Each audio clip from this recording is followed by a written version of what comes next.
airbags in here.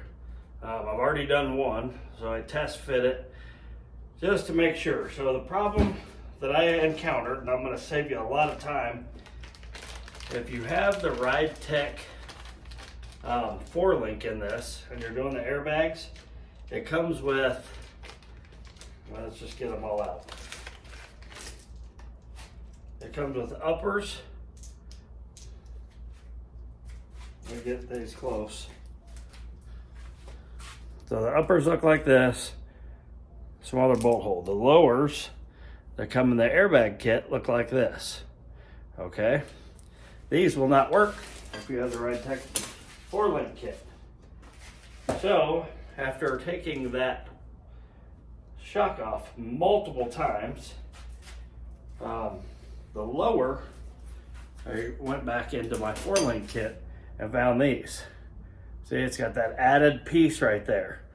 Because if you don't, the stud that comes out of your 4-link in the Ridetech is too long, and if it doesn't have that little edge, it'll just slide in and out, and it'll probably drive you crazy if you were to drive your car like that. So, well, thank you for joining me in my favorite place in the whole world, under the car. So, what we're gonna do, these are the ones with the extra spacer here. It's gonna slide on first. We're gonna slide this on here. Then the second one here. They're a big washer because there's still a little space here that we gotta get to. We'll just go ahead and put this bolt in here and leave it kind of loose.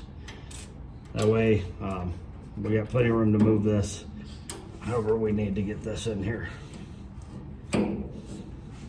Anyway, we'll get this top one in right now, and then we'll worry about lining it all up. So the way I line this up, I like to put my dial here to the outside. So if I'm ever at a track or whatever, I can just pop a tire off real quick, make some adjustments, or even just get in here and turn the knob. So it's in an easy place. The air valves right here can be twisted. And right now I'm just running them straight up into the trunk, just for ease right now. I'm gonna mount the compressors and stuff right above here when I finish that up. So it'll just be a quick run when I do that, and I'll drill holes and put some grommets in here. But anyway, so for now, we're gonna do it this way. We're gonna insert these alignment spacers here on both sides. Then we're gonna put it up in here like that.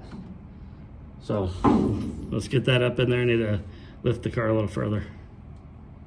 I didn't realize I had turned the camera off, I'm sorry, but anyway, put the bottom in, got the spacers in the top, got that slid in.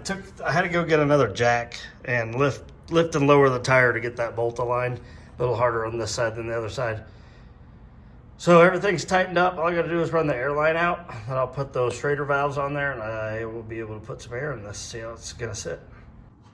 Okay, final part of this is getting these set up temporarily. Like, my car's not even close to being done, so I'm not gonna spend I think it's about $2,000 to get your whole tank and compressor set up. But what I did is I got this kit off Amazon, ran it to the airbags, and just put Schrader valves on here.